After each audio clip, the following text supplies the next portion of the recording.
Hello legends, heroes, and poopy heads. Welcome to the Omni Flash channel, where Omni Flash will take gaming to the next level. Hey guys, welcome back. My name is Omni Flash and I am your guide to Perfect World Mobile. In this video, you're going to find out just how to build your archer to be the strongest archer ever, okay? We're going to take a look at the #1 archer in Asia. Now this does change as, people class change a lot, but this is the #1 archer as of today. Remember, this is part 2, so be sure to check out part 1. I will link part 1 in the comments below and in the descriptions below. Alright, let's talk about Sage Archers. Sage Archers are extremely strong in PvE. This is a build by Pegs. Pegs is one of my friends. I've actually been on his Realm War team. He's tested this in PvP in Realm War, and it's not that effective because there's so many barbs and assassins around.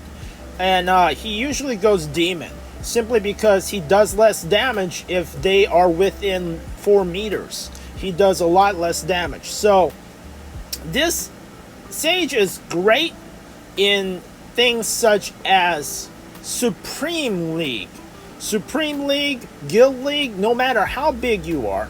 Actually, it is best for smaller archers, not the top BR, top battle rating. Smaller archers should all go Sage for Guild League. Simply because no matter what your size is, you will be pushing into the points. You have Sunset, you have Ruins, and you have the middle points. You go in there and you can try to knock off their enemy tanks, their enemies, anybody who's just sitting on that point, try to push them off. And that's what an archer is very excellent to do. And they can push multiple people off. Like, there's other classes like Wizard can try to push. A Barb can try to pull them off. But the Sage Archer is the most efficient. Now, the skills that you should try to get, the rare skills, the normal skills isn't that hard to get. Blast Shot and Thunderbird are super nice. You should try to get those as quickly as possible. For free-to-play archers, I have to say Sage Archer is a great path to go.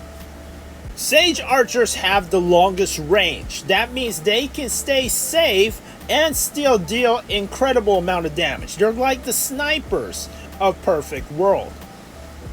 You do have to keep in mind, always know where your cleric is. You are a Sage Archer, you want to be right behind your cleric, because your cleric's heals are not as big as your range. You don't want to stand on the opposite side of the boss. The cleric is not going to be able to heal you. So remember, boss, cleric, and you stand behind the cleric so the boss won't hit you and the cleric can't heal you. So if a Sage Archer is like a sniper, then a Demon Archer is like using a submachine gun. You're able to move around easier, you're more mobile, you have a lot of speed ups and a lot of evasion. The Demon Archer excels at bursting down single targets. So it doesn't matter too much about range. They still have range. The range isn't quite the same as a Sage Archer, but they can burst down single target enemies very quickly. I've personally played as a Demon Archer, and in PvE a Demon Archer is fine. Definitely not as much damage as a Sage Archer that has Blast Shot and Thunderbird.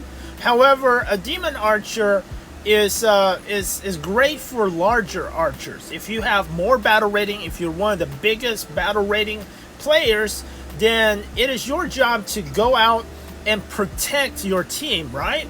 So if you are a bigger player and your job is just to fly around, being very mobile, just to, just find the enemy, target and destroy the enemy, then you will want to pick out a Demon Archer. Because the Demon Archer is so PvP oriented, the rare skills I say that you must have is probably Seal Shot and Deadeye. Deadeye gives you a ton more damage You don't want a plus 15 in. Oh yeah, these this skill build, the Demon Archer skill build, is from my friend Dark Reaper. He's a professional Demon Archer, and he's good at it. Now we're going to pick up where we left off in part 1. And this is the #1 archer at that moment. And these are his items. Alright, so he has a rank gear. This is a rank gear weapon. Being the #1 archer, he has rank gear for his weapon. He has rank gear chest, rank gear ring, and rank gear pants. And they're all max level. This takes a lot. Now, if you are a smaller archer, I recommend that you get only 2 pieces of rank gear. If you are a smaller or free-to-play archer, you can still get 2 pieces of rank gear. If you are smaller, you will want 2 pieces, which is the chest and the pants. Alright, so on the weapon, you will want to use 2 attack stones and a viciousness stone. He has all engravings on his weapon are hit engravings. Now, if you are a little bit stronger, then, and if you're able to get 2 pieces of rank gear, if you spend a little bit more, you can get, if you can max 2 pieces of rank gear. If you can max 2 pieces of rank gear, then you will go for the weapon and the ring. If you can't max 2 pieces of rank gear, then just go for the chest and the pants, and they don't have to be maxed. On the chest piece, he focuses on 2 HP soul stones and 1 evasion soul stone.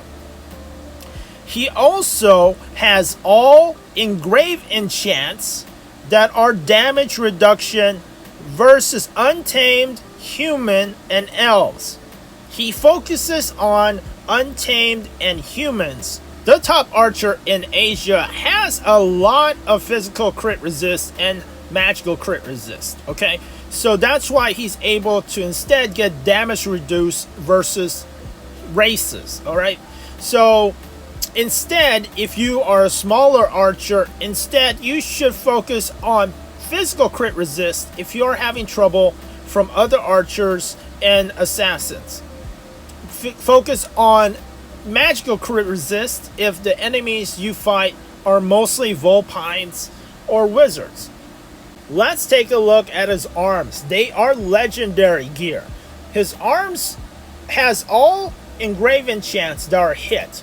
So you will want hit engrave enchants in the late game when you are past 3 million battle rating. Before 3 million battle rating, you will get more crit and crit damage.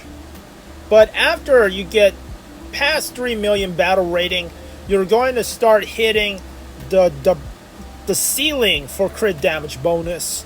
And your crits aren't going to be able to crit people, as there becomes a whole lot more crit resist in the game. He uses 2 physical attack soul stones and a hit soul stone. The reincarnation feature he used for his gloves is unique, and it's very interesting. He uses the reincarnation feature that there's a 15% chance whenever he uses a skill that it will give him 7,500 mana. Now, demon archers, I'm gonna guess that he's a demon archer because he's so big and he can just blow people up. They use a lot of mana. Their skills are so mana reliant that this will actually increase the amount of damage that he's able to give out without having to worry about not having any mana. Or maybe some of his enemies are using the Sacred Book Burning Affection just to drain his mana. For the pants, he actually focuses on reduced damage versus untamed, humans, and elves. Now, if you aren't the highest battle rating, I recommend physical crit resist and magical crit resist. The soul stones that he uses are 2 HP soul stones and a evasion soul stone. top archer in Asia once again focuses and has all hit engraving chance on his ring. This allows him to hit all of his enemies. In the late game meta, like I said, once you pass 3 mil battle rating, it's a lot about evasion and hit. If you're able to hit your enemies, that's great. If you can't hit your enemies, good game. Your enemies become ninjas and you just can't hit them. Before 3 million battle rating, then I would recommend crit. You will want crit and crit damage bonus. But after 3 mil battle rating, you're going to start hitting that 250% crit damage bonus, and you're going to not be able to crit your enemies because crit resist is easier to get after 3 million battle rating. For his ring, he uses 2 attack stones and a hit stone. The reincarnation feature on his ring is that whenever he crits, there's a 55% chance to create a circle that will last for 5 seconds that will reduce the damage he and his team takes for 20 seconds. Very powerful, will probably keep him alive. He has a War of the Gods belt. Alright, he uses War of the Gods belt, and he focuses on increased damage done to humans, done to untamed, and to elves. Once again, if you are not the very top BR archer, I would recommend you to focus on evasion and crit resist. Since you're archer, I'd focus more on evasion. For less than 3 mil battle rating, you would want to get more crit resist, especially physical crit resist if there is a lot of assassins. He uses 1 HP stone and 2 physical crit stones. Hey guys, thanks for watching. If you made it this far, really appreciate it. I think there's going to be a part 3. There's going to have to be a part 3 or this video is going to be way too long. It's going to cover, I'm going to show you the PvP and the PvE sacred books, what books you need at what battle rating. And that will be in the next video. Alright, so sorry about that. I mean, there's just so much to cover. I'd really appreciate it if you can like, subscribe, smash that notification bell, and comment below. I will reply to you as soon as possible.